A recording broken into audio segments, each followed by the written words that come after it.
Hi, it's Tim Grant. And Nikki McLeod from the Right and Wrongs podcast. This episode contains descriptions of terrorist mass casualty events and torture. As always, listener discretion is advised. Our discussions will, as always, include an in-depth analysis of how forensic linguistic techniques played a role in unravelling the truth behind the story. We hope you enjoy the show. Righting Wrongs, an original podcast series from the Aston Institute for Forensic Linguistics. Season 3, Case 1, Part 1. Dhiren Barot, Al-Qaeda's Al-Hindi.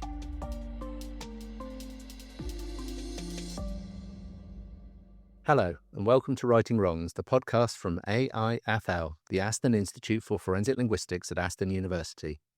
We're all about improving the delivery of justice through the analysis of language.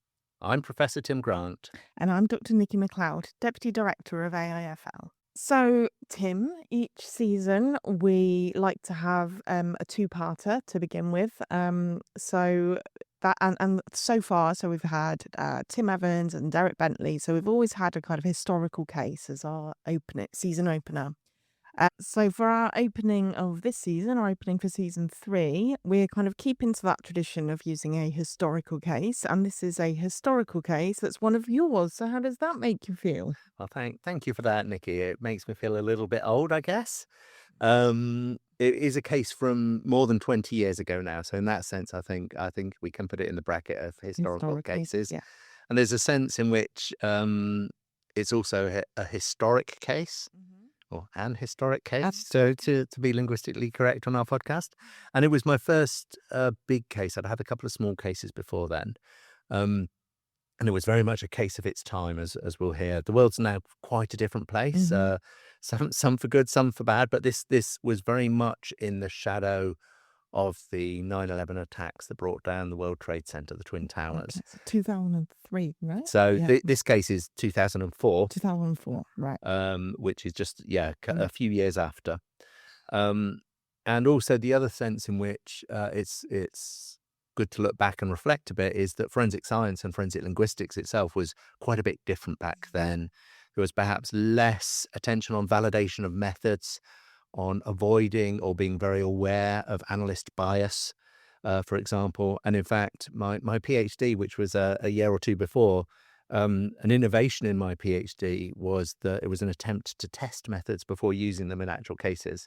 Right. And we didn't quite manage that here, as we'll discuss later, but I think it's a turning point in those kind of developments that's been quite important.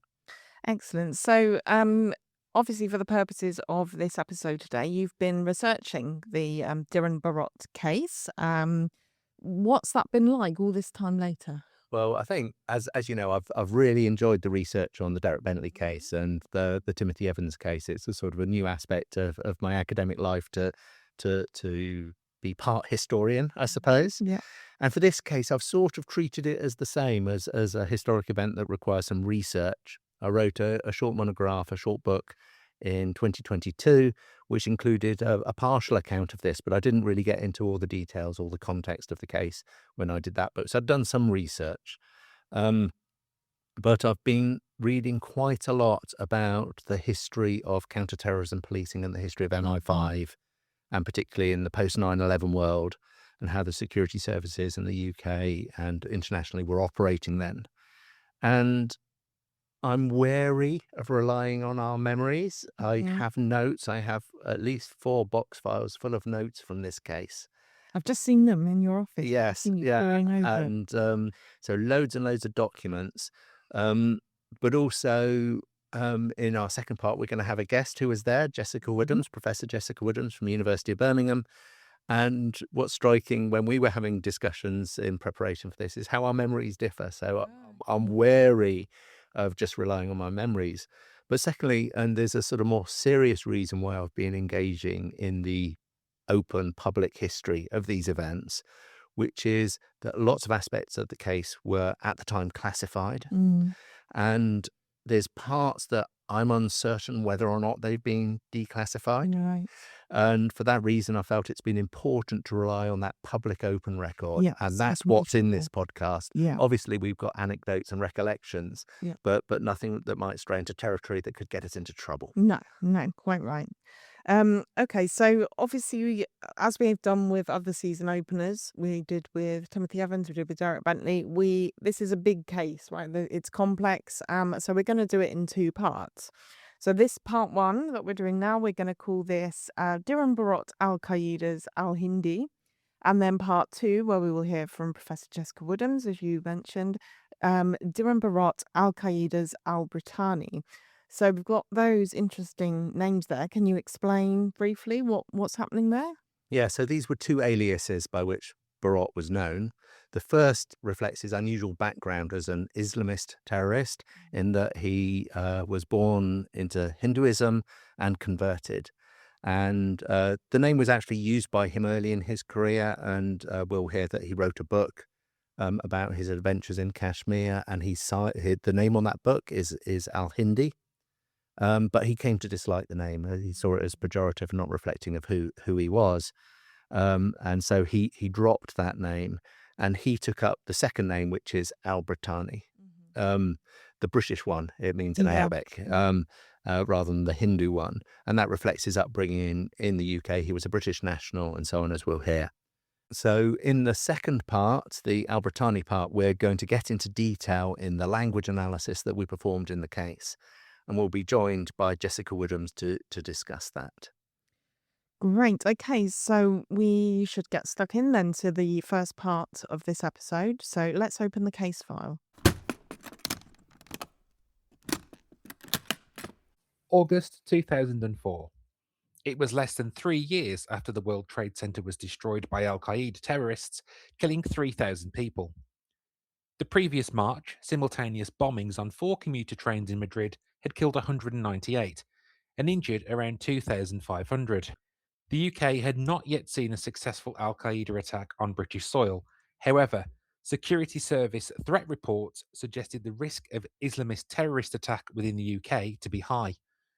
On the 12th of August at 11:20 a.m., a secretary at the University of Leicester in the UK took a call from SO13, London Metropolitan's anti-terrorism branch.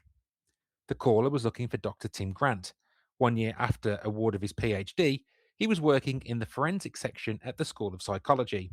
There was an urgent need to prove the authorship of a significant terrorist plan. Could forensic linguistics help? Dhiren Barot, a high-value terrorist, had been arrested in London 10 days earlier, and under Section 41 and Schedule 8 of the Terrorism Act 2000, they would have to charge him or release him within 4 days. There was, however, no admissible basis for a charge, only intelligence that he was close to Osama bin Laden and running operations for Khalid Sheikh Mohammed, the architect of 9/11. Barot was also described as the head of Al Qaeda's operations in the UK. Barot had visited Pakistan in spring 2004. In June 2004, SO13, the Metropolitan Police's anti-terrorism branch, opened Operation Rhyme, an investigation into Barot's activities and networks within the UK. But July 2004, things accelerated. Pakistani police arrested a computer expert in Lahore, Mohammed Neem Noor Khan, and on his computer was a document with the file name Eminem2. The file contained a document, the rough presentation to the Gas Limos project. Shortly after this, Barot's fingerprints were also found at a location associated with Khan. By late July 2004, the CIA had told the British security services that Barot was the author. By the time the news came in, Barot had evaded his watchers. The decision was made to arrest him on sight. The Gas Limos project reads like a business case. For just £60,000, Barot would hire black limousines and fill them, each with a dozen propane, butane, acetylene, and oxygen cylinders, and these would be exploded simultaneously across London in underground car parks of high-value hotels, such as the Ritz and the Savoy. To charge Barot, the police needed to prove in court that he had indeed written the Gas Limos project. Dr. Grant called his colleague Jessica Woodhams to assist, and then Dr. Janet Cottrell, a forensic linguist at Cardiff University, who recruited her PhD student Sam to the team. Initially, the plan was to bring the Cardiff academics to London by helicopter. In the event, all made the journey to New Scotland Yard in fast police cars with lights and sirens going. 3 hours after the initial phone call, the linguists were in a small, airless room high up in the tower block that is New Scotland Yard, reading the rough presentation to the Gas Limos project.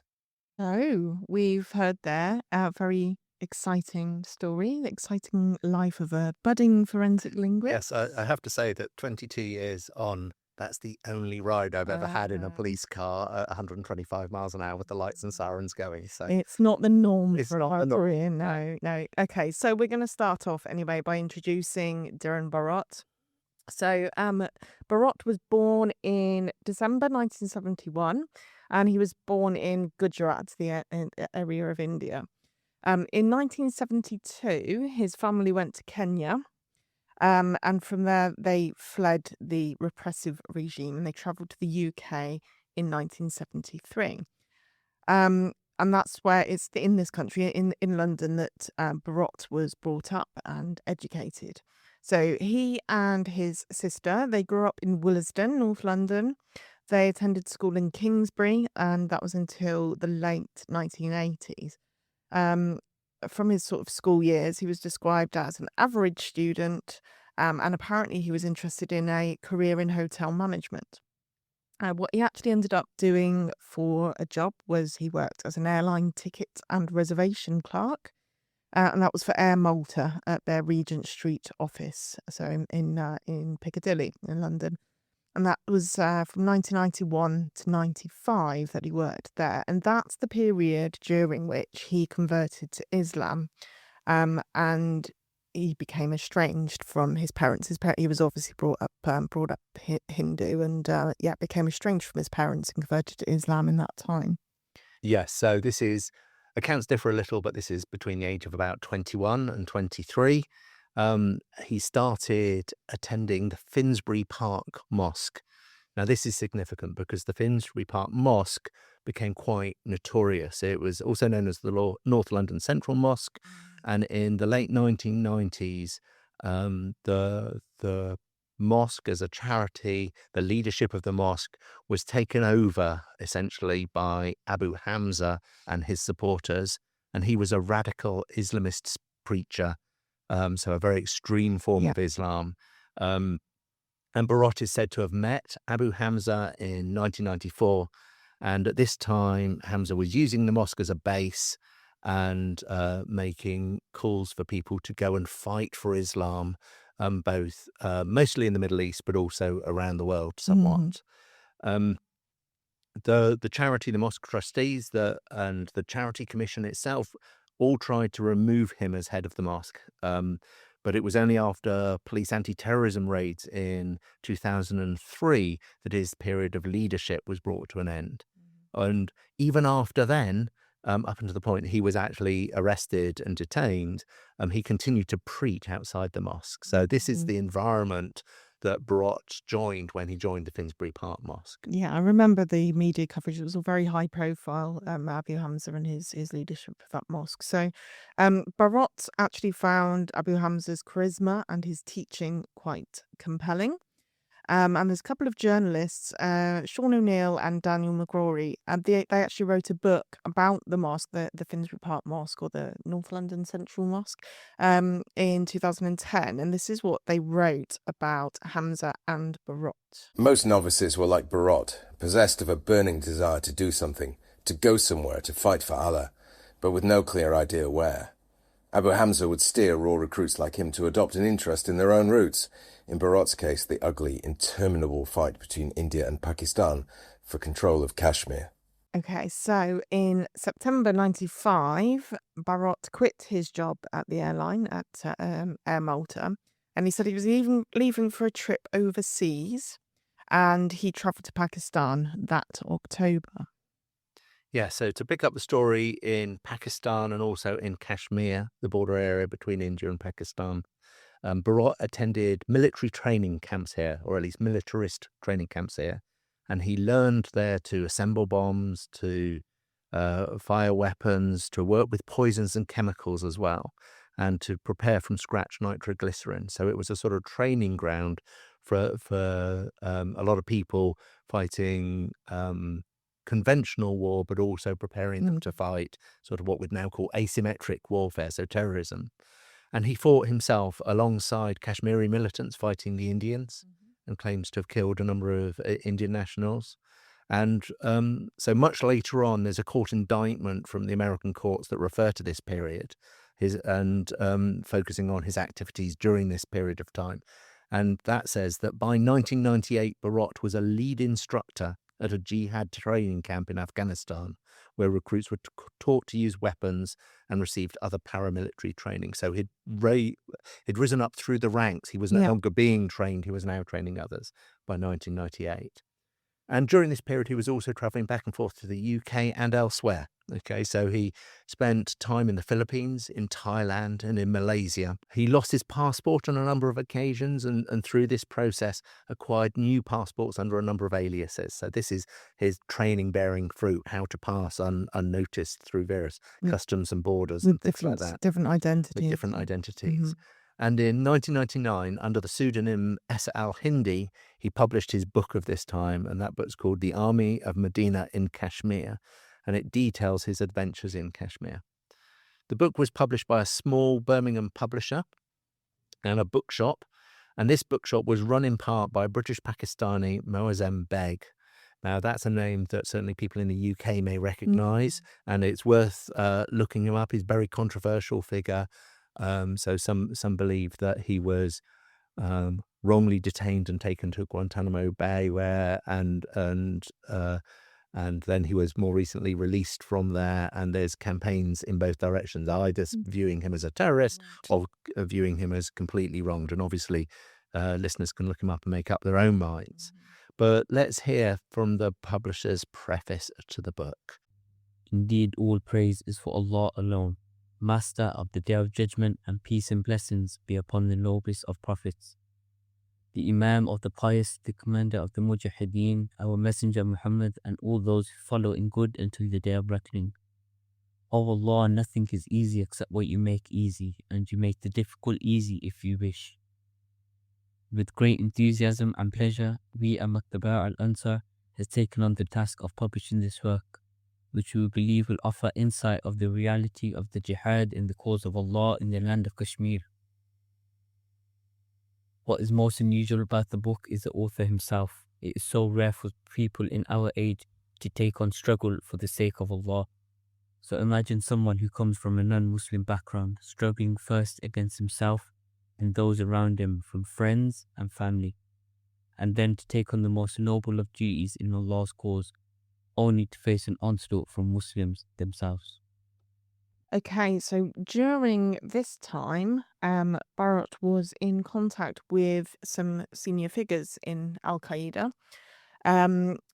We don't know whether he actually ever swore the kind of Pledge of Allegiance to Osama bin Laden. We don't know whether he swore Bayat, but he is known to have met Khalid Sheikh Mohammed, so we're going to shorten that to KSM from now on, who he was the mastermind of 9/11. So he was based in Afghanistan, and the 9/11 attacks was very much being planned during this period.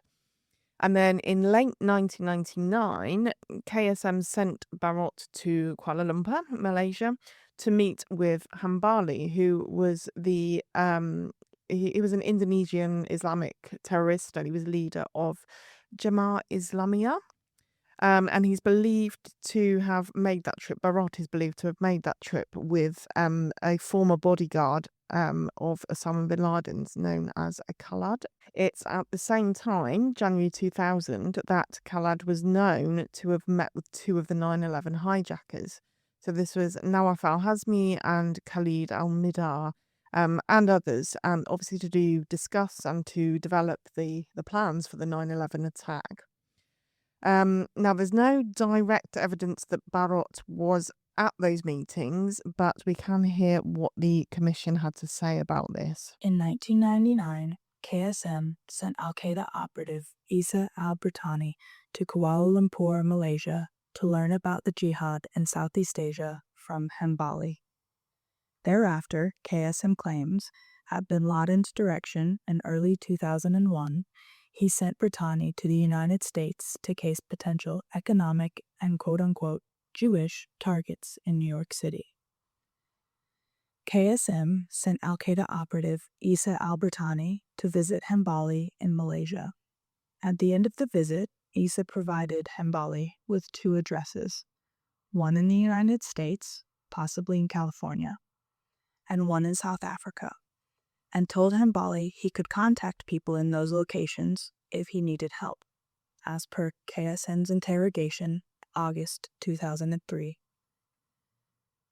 Hambali claims he never contacted anyone at either address or passed either address to anyone else, and claims not to remember the addresses, as per Hambali's interrogation of September 2003. So that in that extract, we heard from the 9/11 Commission, and that Barot was sent to the United States by KSM, Khalid Sheikh Mohammed, and he's traveling there at the behest of Osama bin Laden.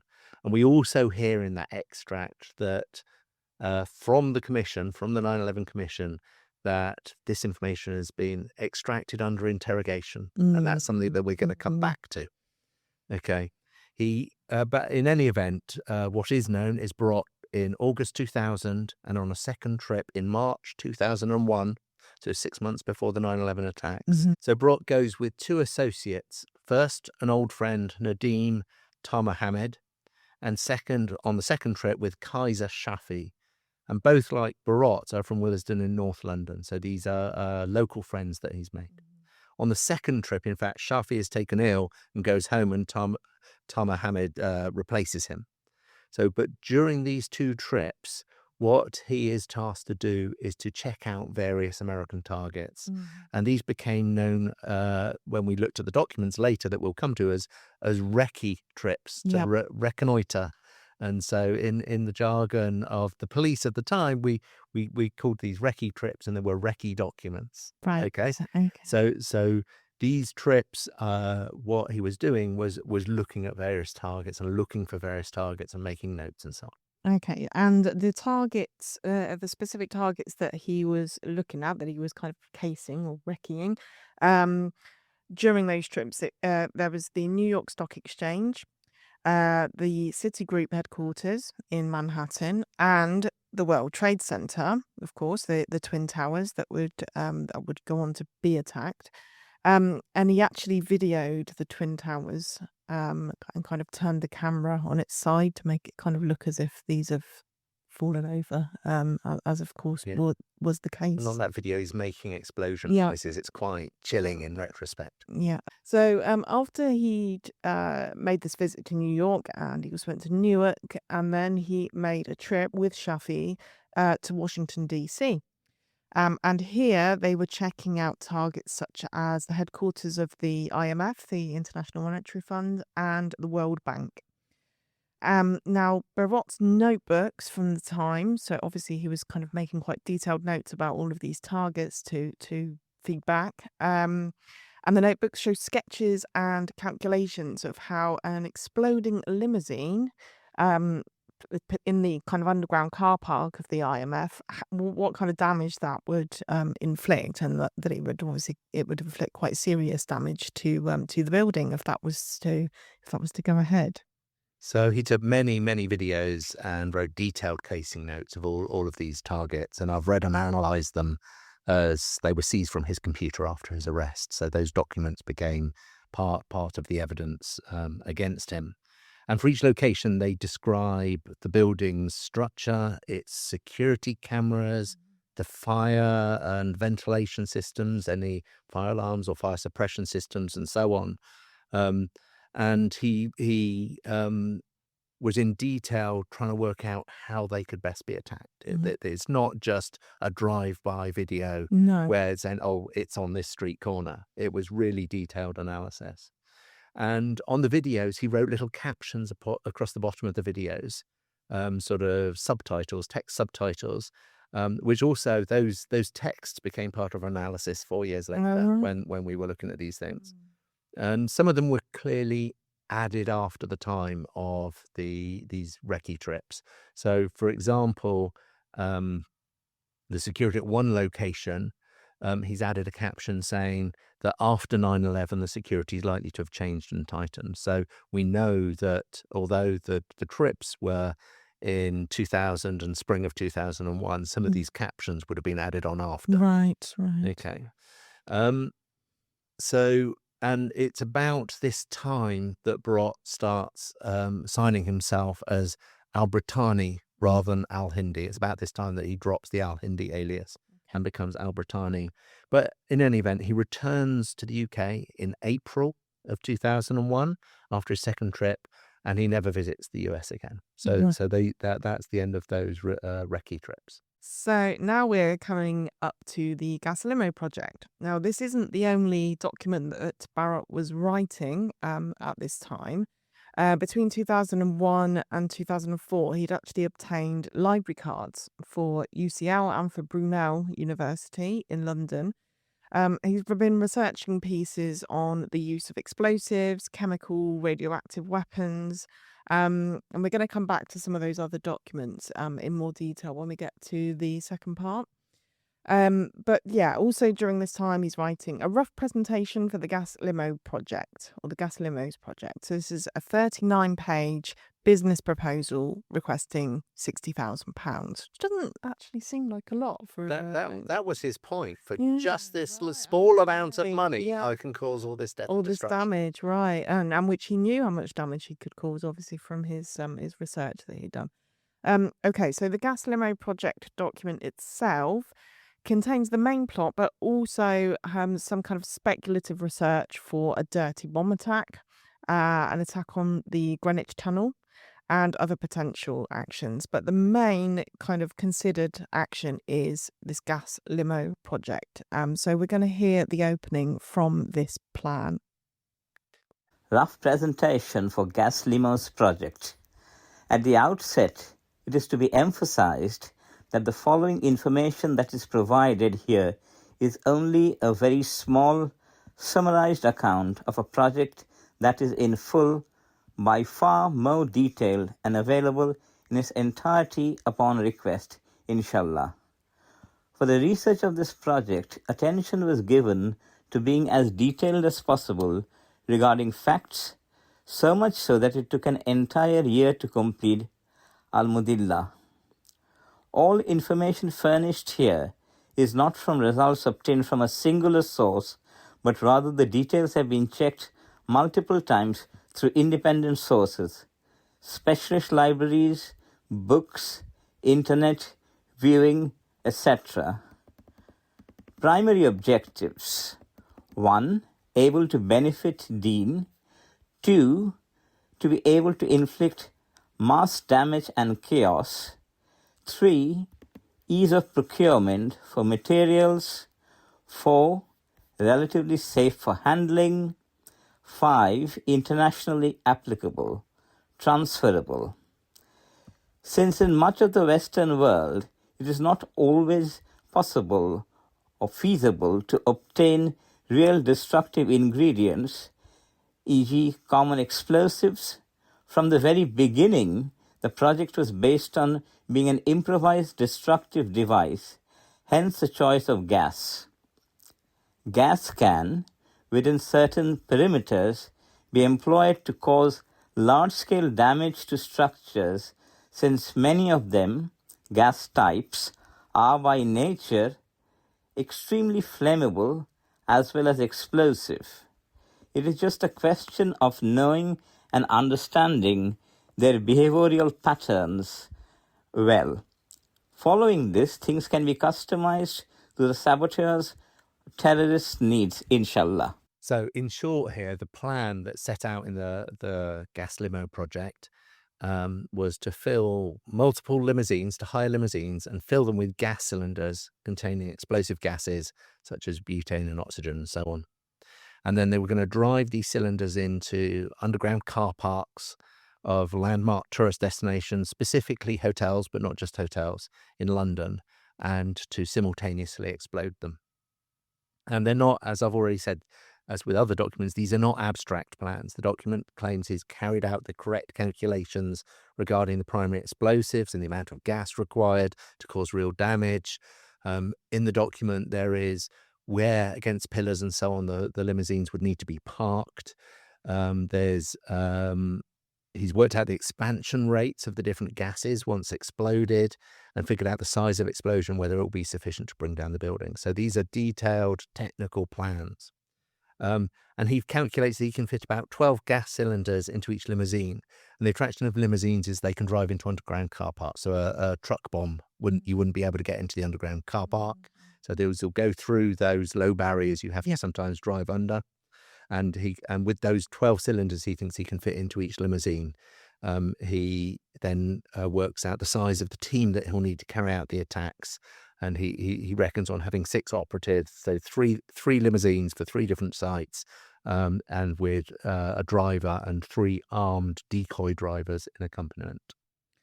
So after this point, your research, Tim, runs a little bit dry because you're kind of having to look at publicly available stuff, and with it's a bit sketchy around here. It's a little bit fuzzy. But what we can know is that at some point before July 2004, Barot had got the rough presentation to the Gas Limos project. He'd got that to Mohammed Naeem Noor Khan, who was a computer expert back in Lahore. And it seems likely that sometime during 2004, Barot had visited Pakistan because his fingerprints were found at Khan's safe house. So he was obviously there at some point. Now, after Khan's arrest, the Pakistani security services, the ISI, passed the computer files to the CIA.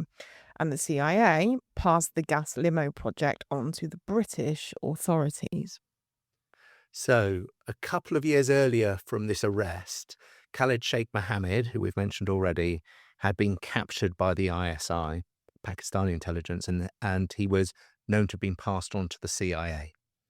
And by the 13th of July 2004, the CIA deputy director was briefing the House Intelligence Committee, so that's part of the American government, about KSM's interrogation.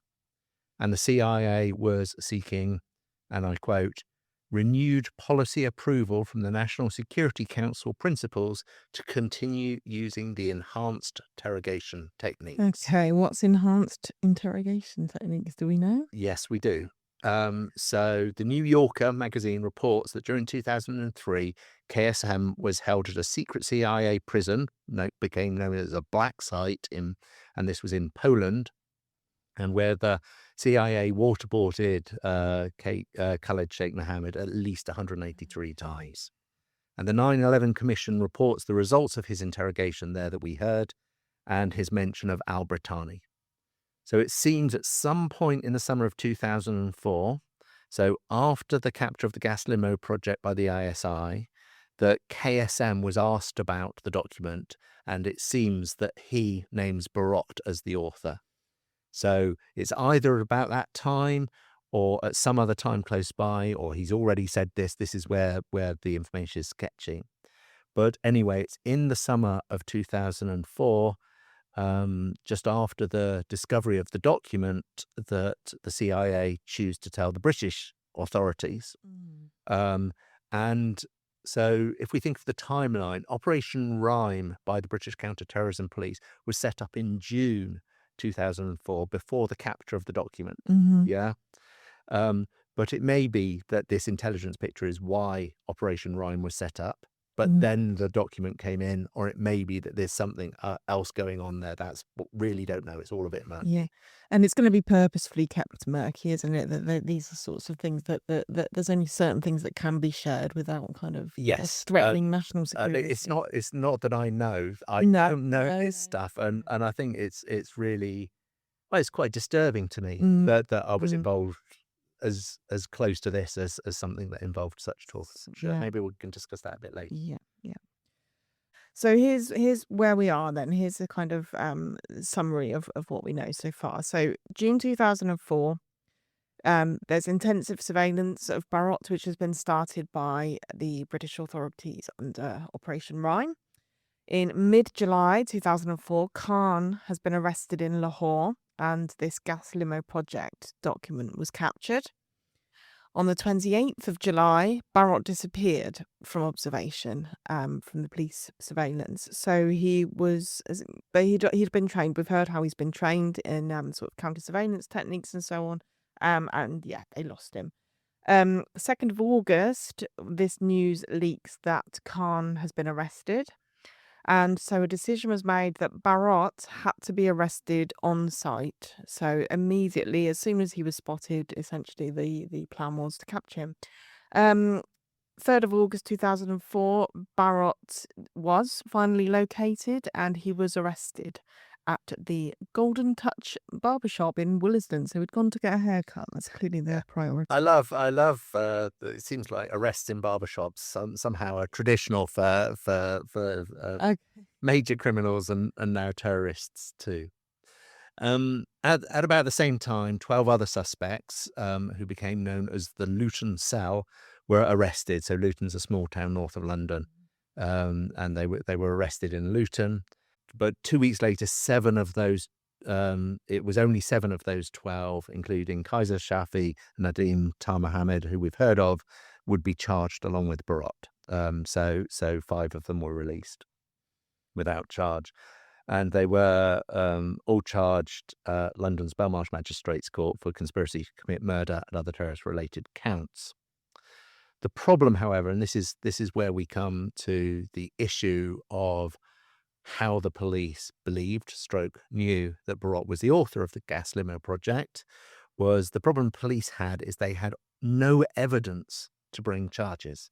All they had was this murky trail of intelligence from the CIA via Pakistani intelligence, and there was certainly torture, waterboarding involved of KSM, and for really good reason. That stuff is not admissible in British courts.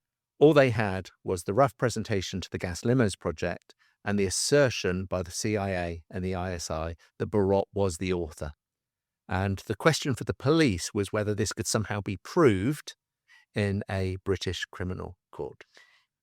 Well, so that's quite some story there. You've got the call comes through to you 11:20 in the morning on the 12th of August. What had they been doing for the previous 9 days? Yes, so under the law of the day, they could keep Barot before charge for 14 days. Yep. And they phoned me on day 9.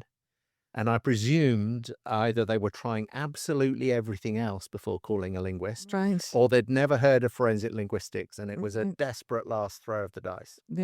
Something like that. Someone stumbled across I it don't on really- day 9. Obviously, Yeah. I don't really know. So what would happen, of course, is that we would perform our analysis, and we're going to hear in detail about that in the next episode. But we had to perform that analysis quickly enough so that we could write up a report, and that report would then have to be put to him in a police interview. Yeah. Because you cannot charge someone on the basis of evidence that hasn't been presented to him. So he has an opportunity to respond to any evidence that we were able to produce. So we didn't actually have the full 14 days. No. So I was called on the Thursday morning. We had to produce our evidential report by the Friday afternoon, Wow. so that on the Saturday it could be put to Barot and he could consult with his legal team and interviewed on the Sunday. Okay. And on that Sunday, he had to be charged or released. Because that would be the 14 That would be the days. 14 Yeah. days. So Yeah. that was the hurry. That was the situation. Okay, so we've kind of gone into quite a bit of detail about how Barot got to the gas, everything leading up to the Gas Limos project. Did you know any of this information at the time? No, I knew none of it, and none of it was disclosed to us at the point of analysis. I found out about the link with KSM and the torture of KSM 10 years after. Yeah, so that was when I was reading a history of MI5. Right. Yeah, I suddenly thought, oh, I know that name, Barot, and Yeah. it reported that in that history of MI5, which will be there in the show notes if anyone wants to look that book up. And so no, I knew nothing of the process by which the No. Gas Limo project had been acquired or why we were asked. It was impressed on us the urgency Yeah. and that yeah. they really needed this evidence to as a basis for the charge. And there's all sorts of problems with that. We've talked about analyst bias and avoiding bias as a forensic scientist already in righting wrongs quite frequently. Yeah. And this is sort of the worst possible case for that. You're not acting as an independent expert. You've had a roller coaster ride in a police car at 125 miles an hour.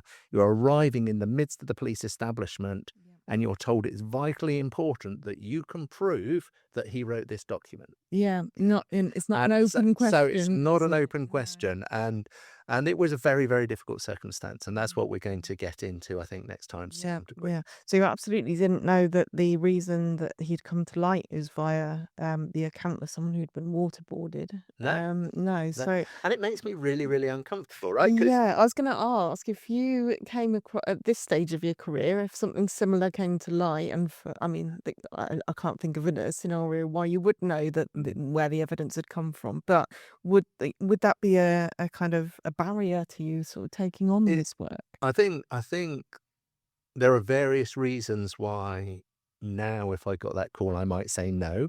Yeah, that it's not possible to do a good analysis under these conditions Yeah, in this yeah. time. I certainly don't want to be associated with these enhanced interrogation techniques, waterboarding, torture, anything like that. And that does make me deeply uncomfortable. On the other side of that balance is, of course, the number of lives at risk. Yes. Yeah. And it feels like a sort of a trope of fiction where you have, a ticking clock, and the only way to, get the information you need to stop the bomb going off is by torturing someone. And I've always found that quite disturbing trope out there in the fictional world. And this is a version of that, I guess, where I end up. So, there's a utilitarian argument that if it saved lives, it was worth it. Yes. And I yeah. don't think like that. I don't believe that. I believe that, a lesser evil is not a good. It is still an evil. It's still an evil. Yeah. And we sometimes have. So there's an ethicist who I've worked with who speaks about the ethical residue that can leave. And I feel that there's a sense in which we carry the ethical residue for this still. And that it makes looking back on these events complicated. Yeah, sure. Okay, so I think we'll bring sort of part one to a close. In part two, we're going to pick up the story really and focus in on on your work on the Gas Limo project, on that document, focusing in on the language analysis. Yes, and we're going to be joined, as we've already mentioned, by Professor Jessica Woodhams of the University of Birmingham, one of the gang of four of us who worked through the night performing an authorship analysis on the Gas Limos project. And I'll be talking about the 2 years of further analysis that followed in the run-up to the planned trial of Dhiren Barot. Yeah, and we'll be asking Jess for her reflections, not just on this case, but also on the interactions between forensic linguistics and forensic psychology. In the meantime, if you've got a question, remember you can get in touch with the show via email, writingwrongs@aston.ac.uk, or just contact us on our social media or through the AIFL social accounts on Twitter, LinkedIn, and Instagram. If you've been affected by any of the themes in this week's episode, please consider contacting the resources in the episode description.